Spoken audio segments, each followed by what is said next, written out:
What would happen if you swapped homes with a complete stranger on the other side of the world, 2 weeks before Christmas?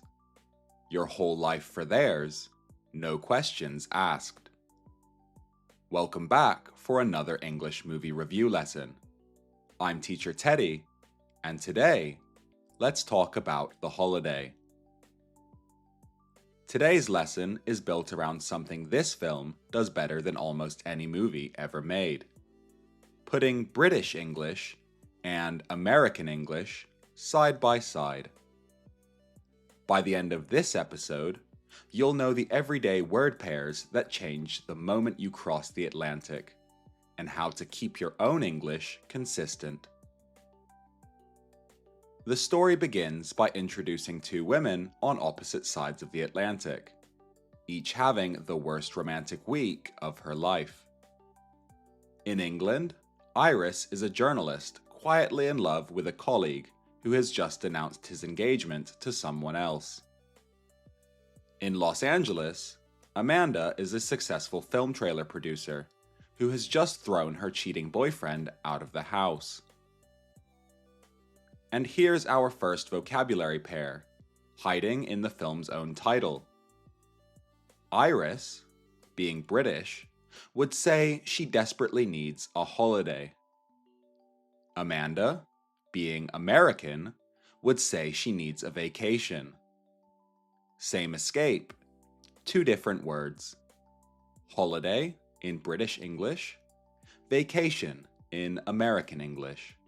And this film is going to hand us pairs like this all the way through. Late one night, the two women find each other on a home exchange website, and in a rush of mutual desperation, agree to swap houses for 2 weeks over Christmas.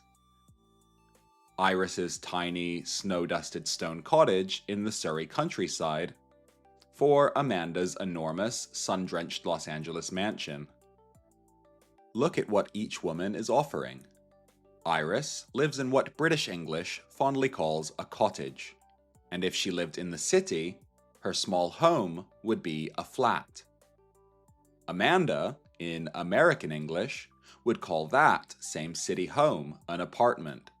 Flat versus apartment is one of the most famous UK-US pairs of all. The kind of word that instantly tells you which side of the Atlantic a speaker learned their English on. Amanda arrives in England first, and the film has enormous fun with the collision. A glamorous Los Angeles executive attempting to drive a hired car on the left-hand side of narrow country lanes. Driving vocabulary might be the richest UK-US territory there is. Amanda has flown over on what the British call the motorway system. Americans would say highway or freeway. Her car runs on what Iris calls petrol, and what Amanda calls gas.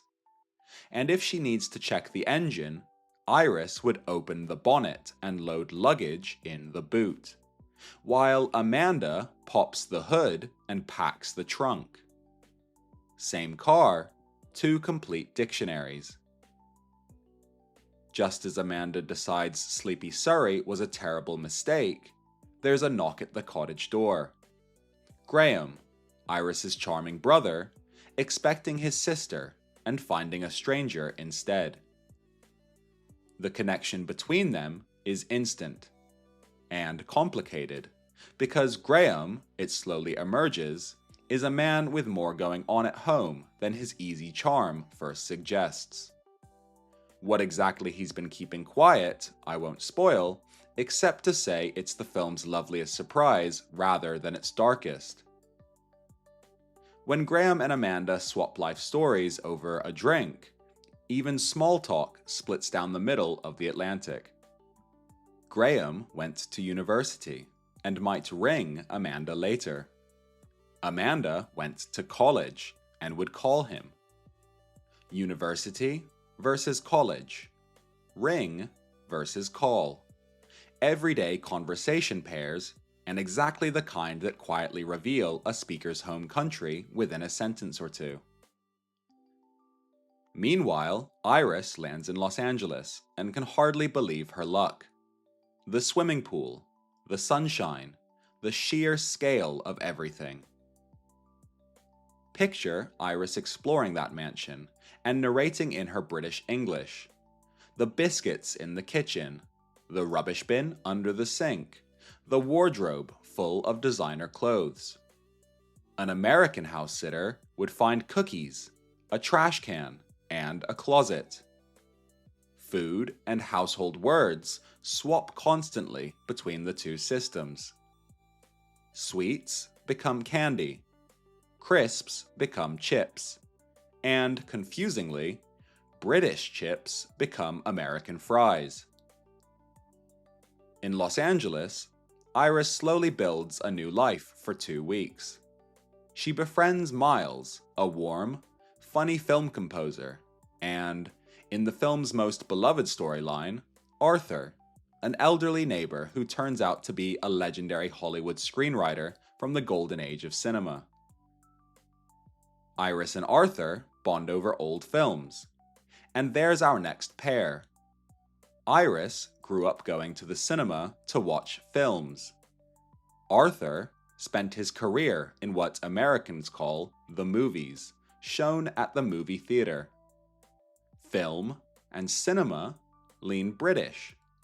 Movie and movie theater lean American. Though this pair travels more freely than most, and you'll hear both everywhere. Arthur's friendship also gives the film its most quoted line, and it's worth learning word by word. He tells Iris, "In the movies, we have leading ladies and we have the best friend. You, I can tell, are a leading lady, but for some reason, you are behaving like the best friend." A leading lady is the star of the film, the woman the story is actually about, while the best friend is the smaller, supporting part beside her. Arthur borrows the vocabulary of his old Hollywood world to tell Iris to stop playing a supporting role in her own life, and people now quote this line to encourage each other in exactly the same way. Arthur also gives Iris homework, a list of classic films about women with, as he puts it, gumption, a wonderfully old-fashioned American word for brave, spirited determination. And through them, and through his friendship, Iris starts to find her own. Her transformation, quietly, becomes the emotional spine of the film.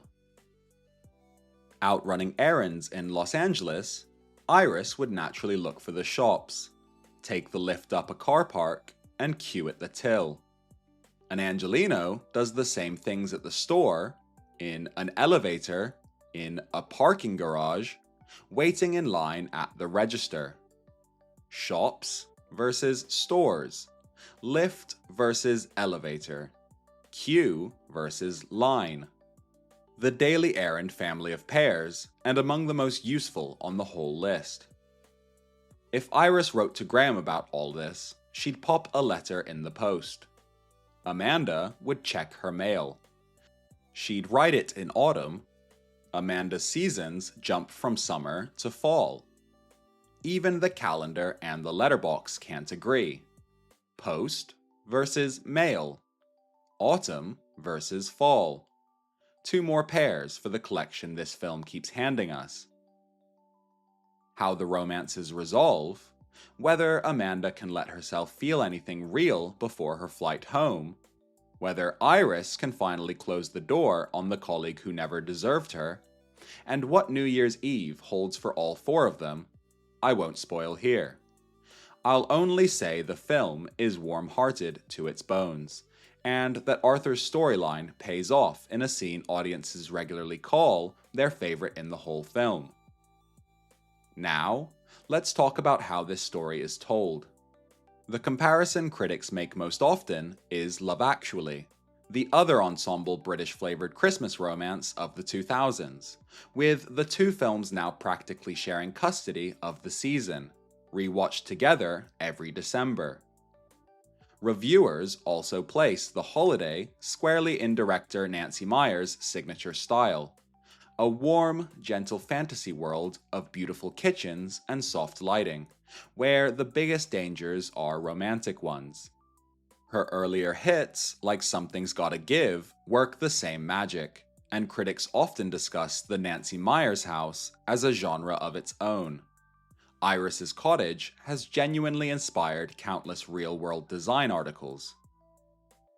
This episode also has 5 bonus vocabulary words to review, pulled from how critics and audiences have actually talked about this film.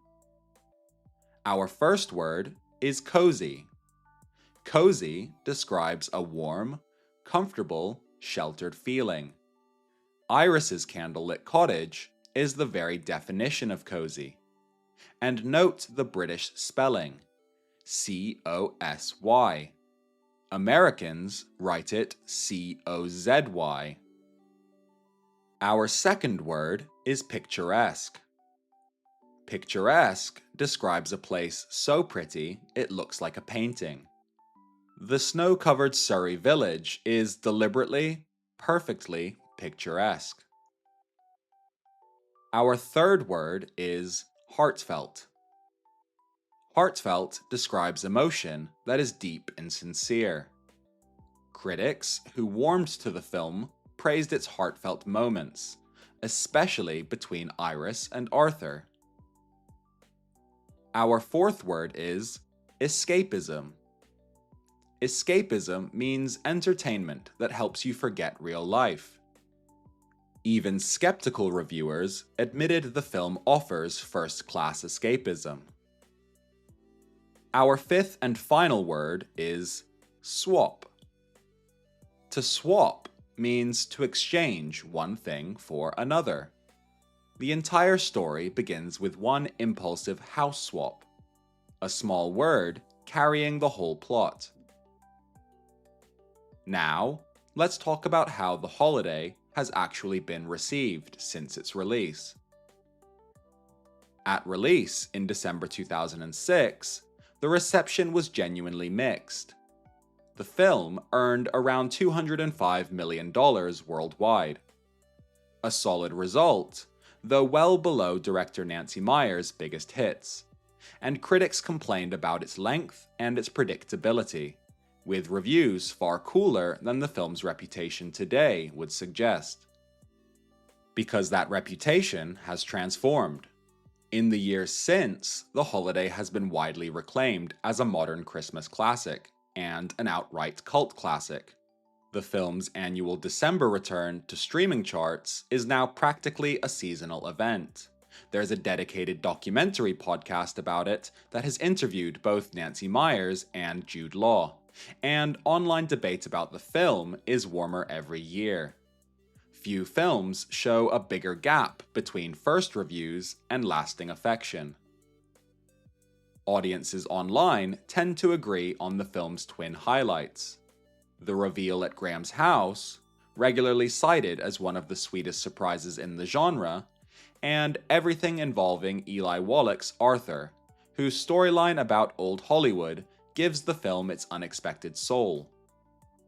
The perennial argument, fondly conducted every December, is which of the two romances is the stronger, and whether anyone in history has ever been as charming as Jude Law answering that cottage door. The film also gets serious attention from design writers. Iris's cottage and Amanda's kitchen are discussed, pinned, and recreated endlessly, part of the wider fascination with Nancy Meyers' picture-perfect interiors. Let's go through the British and American vocabulary from this episode. The travel pair that names the film: holiday in Britain, vacation in America. Homes, flat versus apartment, with cottage as a lovely British extra. On the road, motorway versus highway. Petrol versus gas. Bonnet versus hood. Boot versus trunk. In the kitchen, biscuits versus cookies, sweets versus candy, crisps versus chips, and British chips versus American fries. Around the house, rubbish bin versus trash can, wardrobe versus closet. At the cinema or the movies, film versus movie, cinema versus movie theater. In town, shops versus stores, lift versus elevator, queue versus line, university versus college, ring versus call. And in the calendar and the letterbox, autumn versus fall, post versus mail. Neither system is more correct. They're two healthy dialects of the same language. The skill is consistency. Pick the system that fits your situation, and know the other well enough that nothing surprises you.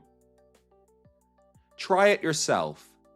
Describe your own home and your last trip twice.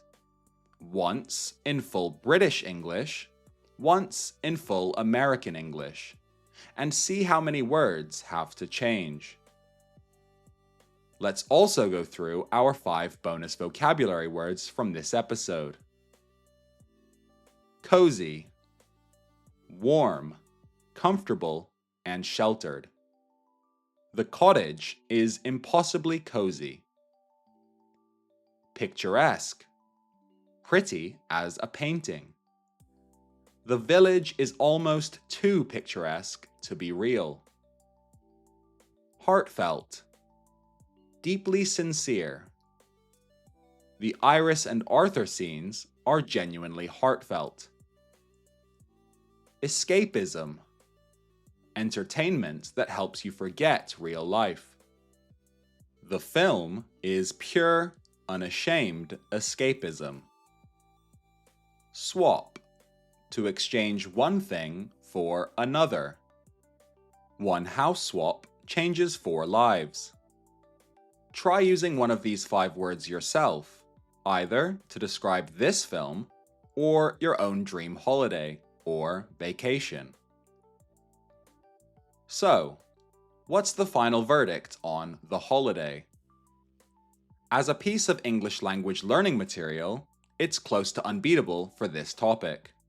A British and an American lead literally living inside each other's vocabularies, with clear, warm, everyday dialogue on both sides of the swap. As a film, it's comfort cinema of the highest order. Too long, gently predictable, and completely irresistible anyway, with an Eli Wallach performance that sneaks real depth into the sweetness. The critics of 2006 had their reservations. Millions of annual December rewatches have delivered a rather different verdict. Did you enjoy The Holiday? Let me know in the comments on the video, or get in touch. If this helped you improve your English today, subscribe on YouTube or follow along on Spotify or Apple Podcasts for more movies reviewed in slow, clear English. Interactive learning materials for this lesson can be found for free on engmoviereviews.com.